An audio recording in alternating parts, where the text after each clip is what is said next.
शरीर शक्तिहीन हो उससे पहले ही तुम्हारे मन में भक्ति पैदा हो जानी चाहिए।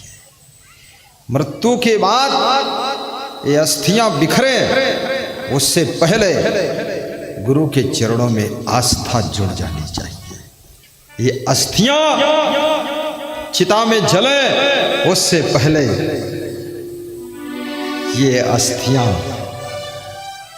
गुरु के चरणों में आस्था करने लग जाए, आस्था करने लग जाए। बोलिए सद्गुरु भगवान की जय। नयनों की दृष्टि खत्म हो उससे पहले ही गुरु का, महान पुरुषों का दर्शन कर लो, दृष्टि सुधार लो। कानों से श्रवण ना कर सको उससे पहले कानों से सत्संग सुन लो ताकि बेड़ा पार हो सके, बेड़ा पार हो सके। ताली बजा दिया करो, कोई डरने की बात नहीं, जोर से बजा दो, एक बार बजा के दो। हाँ, ये मुर्दा जैसा सत्संग करने से कोई फायदा नहीं, थोड़ा उत्साह रहना चाहिए, क्योंकि आप पहले से ही बहुत दुखी हो।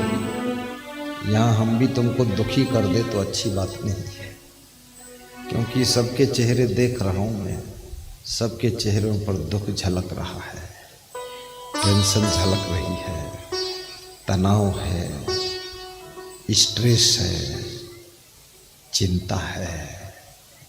सत्संग का मतलब है कि हमारे तनाव को जो कम कर दे उसे सत्संग कहते हैं।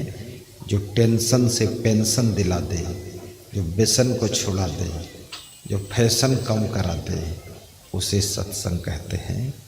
जो उदासी, निराशा, हताशा, डिप्रेशन को ख़त्म कर दे और हंसी खुशी जिंदगी में पैदा कर दे, उसी का नाम सत्संग है, उसी का नाम सत्संग है।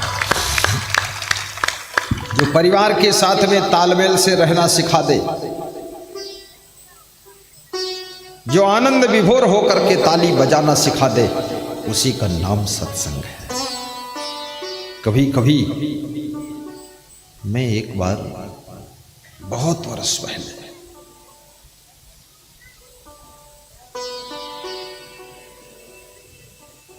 नेपाली लोग गर्म कपड़े बेच रहे थे तो उनकी दुकान पर गया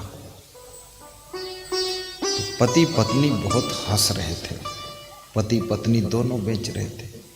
कितने लोग पति पत्नी दोनों कमाते हैं फिर भी पूरा नहीं होता है। कितने लोग अकेले कमाते हैं तो हजारों को खिला देते हैं। और कितने लोग जिंदगी भर कमाते हैं, न 1 रुपया दान कर पाते हैं और न घर बना पाते हैं, न गाड़ी ले पाते हैं, न शुद्ध कपड़ा पहन पाते हैं। ऐसे जिंदगी नंगम नंगा सब बीत जाते हैं। धन कमाने की कला भी सीखो। तो पति पत्नी हंस रहे थे तो हमने कहा हंसते क्यों हो, इतना क्यों हंसते हो? बोले हंसने के अलावा कुछ बचा भी नहीं है। तो हमने कहा क्या मतलब? बोले नेपाल देश छूट गया, वहाँ खाने के लाले पड़ गए तो इंडिया में आया हूँ, पाल पल्ली लगा करके टीन विन डाल करके गर्म कपड़े बेच रहा हूँ। अब सोचता हूँ बर्बाद जो होना था हो ही गया है, अब हंस तो ले कम से कम। तो हंसने से हो सकता कोई ग्राहक फंस जाए तो खरीद लेगा, और ज़्यादा मुंह उदास करके बैठूंगा तो ग्राहक जो आने वाला वो भी विदा हो जाएगा। उदास दुकानदार की दुकान पर ग्राहक भी लौट जाता है। उदास स्त्रियों को देख करके लक्ष्मी जी भी घर से वापस लौट जाती है। उदास पुरुषों को देख करके घर में दुख पैदा हो जाता है। उदास व्यक्ति के पास में कोई बैठना नहीं चाहता है। और बच्चों को क्यों गोद लेना चाहते हो तुम? क्योंकि बच्चे हमेशा खुश रहते हैं, इसलिए खुश रहो। ज़्यादा कामना करोगे, ज़्यादा कल्पना करोगे, ज़्यादा कुछ पाना चाहोगे और नहीं मिलेगा तो उदास हो जाओगे। संतोष भी रखो, संतुष्ट। The life is satisfied. आपकी जिंदगी संतुष्ट होना चाहिए। लोग सोचते हैं शादी होने के बाद हमको बहुत सुख मिलेगा। शादी होने के बाद ज़्यादातर लोग चिंतित देखे गए। उनसे पूछो अब क्या बात है? बोले बात क्या है, पति ऐसा मिला है दिन रात दारू में डूबा रहता है, पत्नी ऐसी मिली है आलसी है, बिल्कुल ढोल जैसे पड़ी रहती बिस्तर पर। तो हमने कहा कम से कम ढोल तो है, बजा लिया करो।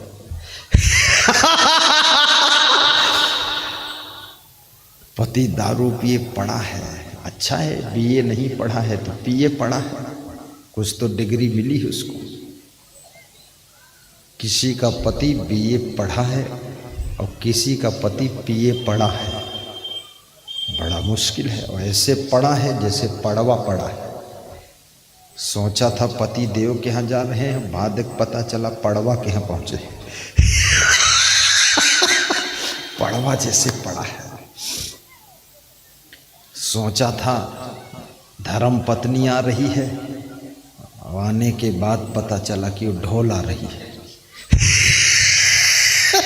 इसलिए अब घर घर में ढोल नहीं है, क्योंकि पत्नी ही ढोल बन गई है, अलग से ढोल रखने की जरूरत नहीं।